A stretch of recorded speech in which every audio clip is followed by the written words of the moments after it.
A ver cómo digo yo esto. El 1 de diciembre de 1640, un grupo de portugueses, cabreados, muy cabreados, no tipo de cabreados, sino enfadados, indignados, de las buenas, de las buenas. Pues ellos interrumpen en el Palacio Real de Lisboa. Miguel de Vasconcelos, secretario de Estado, el mandamás, el todopoderoso, la personificación del poder real español en Portugal, corre a esconderse en un armario. Pero le pillan. Le tienen ganas, le tienen tirria porque es un traidor. Porque Vasconcelos, siendo portugués, está al servicio del Austria Felipe IV, apoyando y consintiendo sus desmanes. Porque portugueses y españoles pues, son súbditos al fin y al cabo del mismo rey.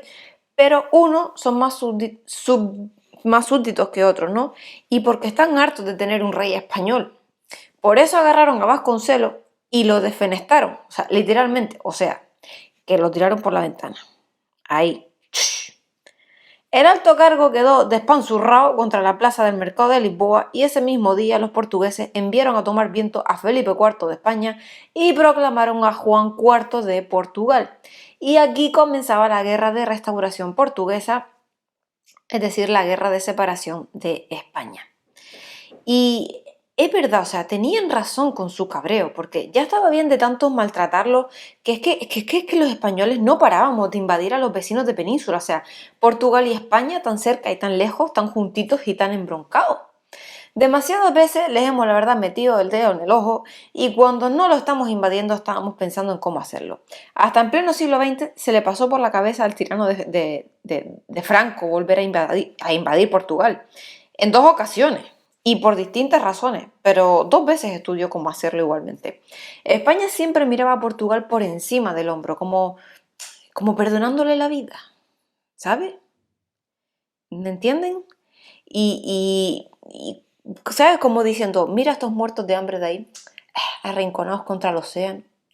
Y Portugal respondía a la soberbia española con el desprecio, porque sabían que cada vez que los arrimábamos no les llevábamos nada bueno, de España ni bon vento, ni bon casamento.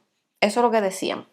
Pero España y Portugal estaban no condenados, sino obligados a entenderse, porque han pasado las mismas miserias, los mismos atropellos, y han sufrido en paralelo dictaduras de distintos canallas de igual pelaje. Vamos.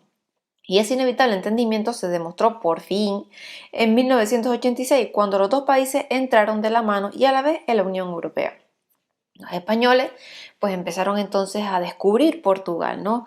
Es un país muy bello, con unas gentes que sonríen mucho y bueno, siempre están dispuestas a forzarse hablándonos en castellano, mientras a muchos españoles les cuesta hasta decir muito obrigado o muito obrigada. Probablemente el mapa del país más fácil de dibujar sea el de Portugal. Basta tirar una rayita horizontal por arriba, a la izquierda de la península ibérica, dejando un poquito de espacio por arriba para que vivan los gallegos y luego doblar el lápiz y bajar de un tirón y ya tenemos Portugal. 1234 kilómetros de frontera. Esa es la raya, que así se ha llamado de siempre, la raya. Y esa raya apenas se ha movido desde hace 875 años. Solo un poquito para allá y un poquito para acá, pero dependiendo de la bronca con las que nos metiéramos. No hace falta retroceder mucho con esta historia, solo hasta 1580, cuando Felipe II invadió Portugal y se proclamó rey, porque imagínense, a él le gustaba hacer el perejil de toda la salsa y meter cuchara en los reinos ajenos. Vamos, fue rey de Inglaterra un rato y otro rato rey de Portugal. ¿Por qué invadió a los vecinos? Pues porque era un ansioso y supo aprovechar un contratiempo portugués. Ya está. Resulta que a Portugal se le murió el rey Sebastián sin dejar descendencia, así que se instaló en el trono un tío abuelo del soberano muerto, el tío Enrique, que como era cardenal, pues decidió colgar la sotana para poder fornicar oficialmente y conseguir un heredero. Tan simple como eso. Felipe II ya estaba ojo avisó para ampliar su monarquía hispánica y le pidió al Papa Gregorio XIII que no le permitiera al tío Enrique que abandonara el oficio de cardenal, que reinara, vale, pero nadita de casarse, nada de heredero, no. De extranjeros, los que le vinieran en gana, pero oficiales ni uno, naita. Y Gregorio XIII, que era un vendido a los Austrias, no dispensó de los votos al rey de Portugal, y de ahí que a Enrique I le pusieran el casto. Cuando el tío Enrique se murió, un consejo de regencia se sentó a decidir el sucesor al trono de Portugal, y entre los que se postulaba estaba Felipe II, porque era al fin y al cabo un pariente lejano del rey fallecido. Vamos a ver, ¿cómo no iba a serlo? Si en las familias reales de la vieja Europa solo se casaban entre ellos. Por favor, todos estaban emparentados de una u otra forma, y el lío de relaciones endogámicas le hizo creerse a Felipe II con derecho a ser proclamado rey de Portugal. Él habría dicho, pues tendrá alguna sangre portuguesa seguro, digo, algo de sangre hay por ahí. Ay, pues en esta que apareció otro pariente lejano, Antonio se llamaba, bastardo de un rey, y dijo él, bueno, pues yo también sirvo para reinar. A lo que respondió Felipe II que de eso nada. Y ya está. Y se acabó la discusión. O sea, no hay más discusión aquí. O sea, ni regencia, ni bastardo, ni leche. O sea, ya se quedaba el caballero de Felipe II con Portugal. Y Bonafide invadió y se la quedó. O sea, esa era su ambición, la unión peninsular, que toda la ibérica fuera española. Y así fue como Felipe II pasó a ser rey de España y Portugal y comenzó la conocida como dinastía filipina. La de Felipe II, Felipe III y Felipe IV, que en Portugal fueron en verdad Felipe I, II y III, porque allí las cuentas eran otras, ¿vale? Al principio Felipe II se esforzó en integrarse y en caer bien pues a la plebe, ¿no? Se empadronó 3 años en Lisboa, aprendió costumbres, se aficionó al bacalao, no digo yo. Y así fluyó pues la cosa, con los problemillas pues normales que acarrea invadir a alguien, o sea, una calma tensa. Y a Felipe II lo sucedió su hijo Felipe III, que ni reinaba, ni curraba, ni se preocupaba de nada de nada. Ya hemos hablado bastante. ¿Qué? Yo qué sé, rezar 9 rosarios al día, cazar, jugar a los dados, bailar. Esos eran todos los desvelos de este señor. Dejó todo el poder en manos del chorizo de su valido, el duque de Lerma, que ya hemos hablado anteriormente. ¿Y qué pasa? Que las relaciones con Portugal se fueron ya complicando mucho, sobre todo porque cada vez que la monarquía hispánica llegaba a algún acuerdo con alguna nación, los intereses portugueses nunca se tenían en cuenta. Por poner un caso incluso, si España firmaba la paz con Holanda, no incluían esos acuerdos que los holandeses dejasen en paz las colonias portuguesas en Asia. Y las cosas siguieron complicándose con Felipe IV, que sería el tercero de Portugal, mucho más preocupado de coleccionar novia y de ir desperdigando por el mundo medio centenar de hijos bastardos que de gestionar aquel imperio español que se iba al carete por momento. También Felipe IV dejó el mando a su valido, el nefasto conde duque de Olivares, un prenda que cada vez que abría la boca subía el pan, porque en cuanto te descuidabas te colaba un nuevo impuesto. Fue un corrupto, un ambicioso, sin límite, arbitrario en sus decisiones, desconfiado, y como no tenía que rendir cuentas a nadie, no reparaba en gastos, porque el dinero no era de él. El conde duque se empeñó en 1626 en aquello que llamó la Unión de Armas, ¿no? La creación de un gran ejército nacional español compuesto por todos y financiado por todos, menos por él. Lo que se ordenó es que cada reino, cada estado y cada señorío de la corona española estuviera obligado a colaborar en cada guerra en la que se metiera el rey. Es decir, Olivares aplicó una política de centralización saltándose convenios, pisoteando fueros, pasando de privilegios acordados con los distintos territorios de esta España nuestra, y eso no gustó en Aragón, ni en Navarra, ni por supuesto en Portugal, en ningún lado. Porque se preguntaban los portugueses, ¿no?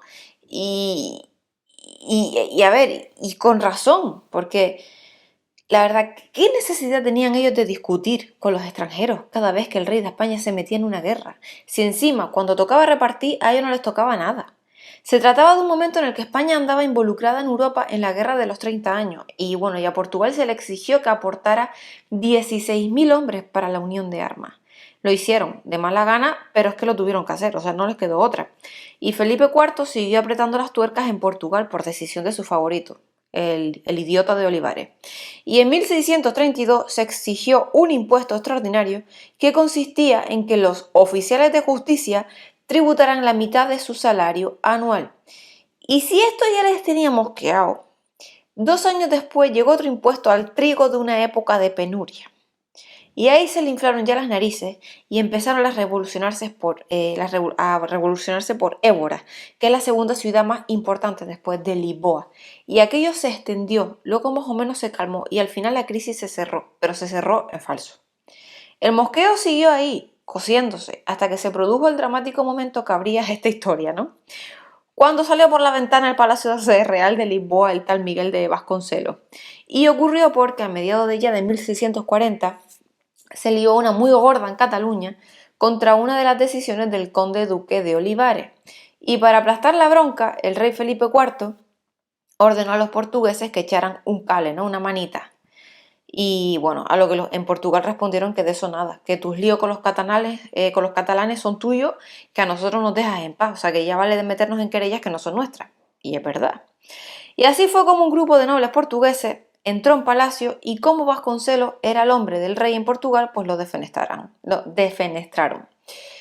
Aquel mismo día y casi a la vez que moría Vasconcelos, los portugueses proclamaron a Juan IV de la dinastía de los Braganza nuevo rey de Portugal.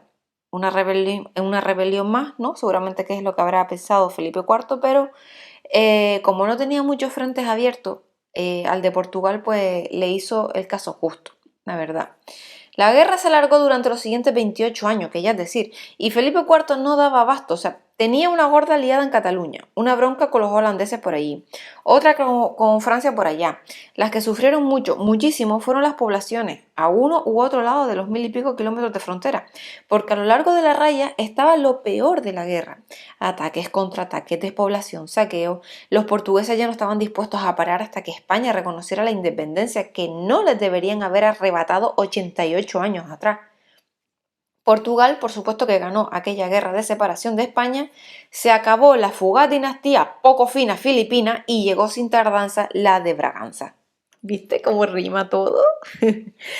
Una dinastía, la de Braganza, que se asentó hasta 1910, cuando los portugueses también decidieron que ya era hora de dar paso a la república, aunque bueno, también luego le llegó su dictador, y al que supieron echar, por suerte, con un ejército democrático y un pueblo en la calle.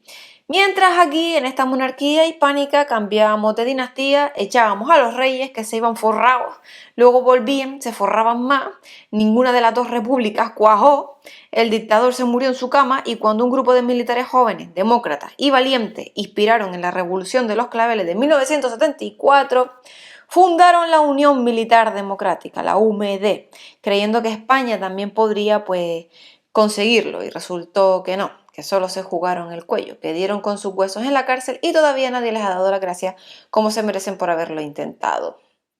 Sí, casi siempre lo han hecho mejor que nosotros. Que no, que Portugal es un gran país y muy bonito también. ¡Hala! Quien no haya ido a Portugal les recomiendo que vayan a Portugal, incluso que se den una buena ruta. Ahora no podemos irnos muy lejos, pero en cuanto se pueda realmente les aconsejo que vayan a Portugal. Un saludo y hasta el próximo día. Hasta luego.